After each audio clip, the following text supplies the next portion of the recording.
Greeting student, मैं आपके लिए एक नया टॉपिक लेकर आ चुका हूं जिसमें आपको बहुत सारी कंफ्यूजन होती थी एन में, जिसमें आप बहुत सारे रूल थे जो आप याद नहीं कर पाते थे, लेकिन आज के बाद वो सारी कंफ्यूजन दूर होने वाली है क्योंकि मैं आपके लिए लेकर आ रहा हूं एक ऐसा ट्रिक जिसको याद करने के बाद आपको एन का रूल कभी भी नहीं भूलेगा। इसके लिए आपको कुछ साउंड्स हैं वो याद करनी पड़ेंगी।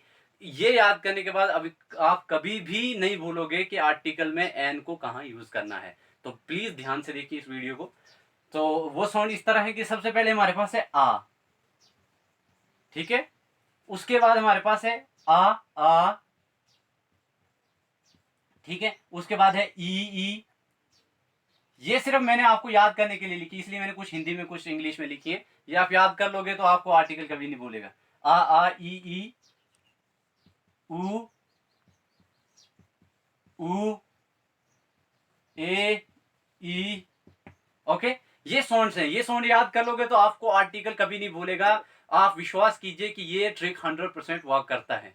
आप किसी भी कंपटीशन एग्जाम में कहीं भी आर्टिकल में जहां भी एन यूज होगा होना होगा वहां पर आप कभी नहीं फंसेंगे, ये मैं आपको गारंटी देता हूं। लेकिन एक बात है कि आपको ये साउंड पूरा याद होना चाहिए। मैं आपको एग्जांपल के साथ दूंगा। आपको पता नहीं, मोस्ट ऑफ द बॉयज जो होते हैं या गर्ल्स बॉयज, ऐसे लोग जो कंपटीशन एग्जाम में बैठते हैं उनको ये प्रॉब्लम होती है कि बहुत बार ये होता है कि जैसे यूनिवर्सिटी होता है तो हमें ये पढ़ाया जाता है कि ए ई आई ओ के साथ एन यूज करते हैं, लेकिन यहाँ पर यूनिवर्सिटी के साथ यू है, वहां पर हम क्यों ए यूज कर रहे हैं?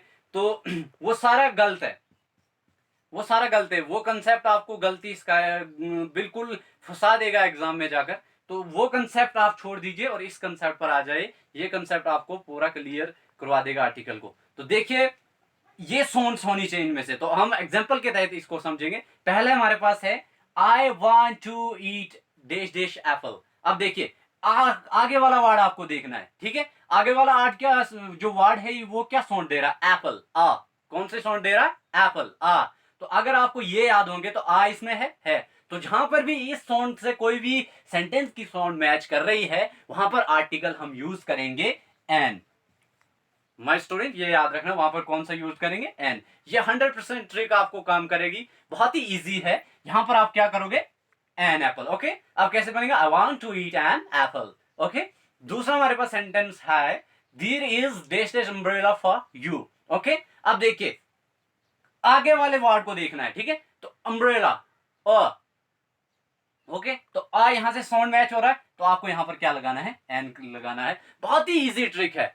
किसी भी कंपटीशन एग्जाम में, किसी भी, कोई आपका घरेलू एग्जाम है या कोई बड़ा कंपटीशन एग्जाम है, हर जगह ये ट्रिक 100% आपको वर्क करेगी। ओके, तीसरा हमारे आपके पास है it was not dash dash easy decision. Okay, तो अब देखिए ये वाला साउंड आपको देखना है, ई।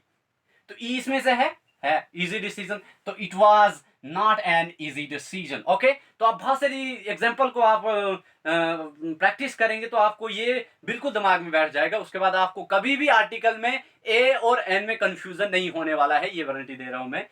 चौथा है हमारे पास what is dash dash earthquake. Question में भी हो सकता है। आप देखिए इसको, अर्थक्वेक।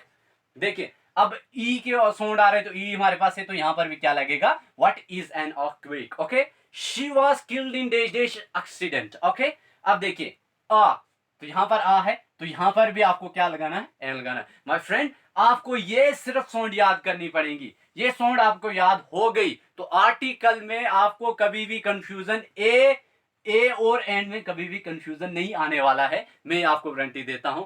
ये आप बिल्कुल इस पर बहुत सारी एग्जाम्पलें लिखने के बाद मेरे को सेंड कीजिए और उसके बाद बहुत सारी प्रैक्टिस कीजिए। प्रैक्टिस के बाद अगर एक बार आपने प्रैक्टिस कर दी तो आपको एन का रूल कभी भी नहीं भूलना है। दूसरा कुछ याद नहीं करना आपको, सिर्फ ये जो साउंड से इनको याद कर कर रखना है, ठीक है। तो इसको प्रैक्टिस करते रहिए और जहां भी कोई भी कंफ्यूजन है मुझे आप बता सकते हैं, मैं आपको आंसर दे दूंगा।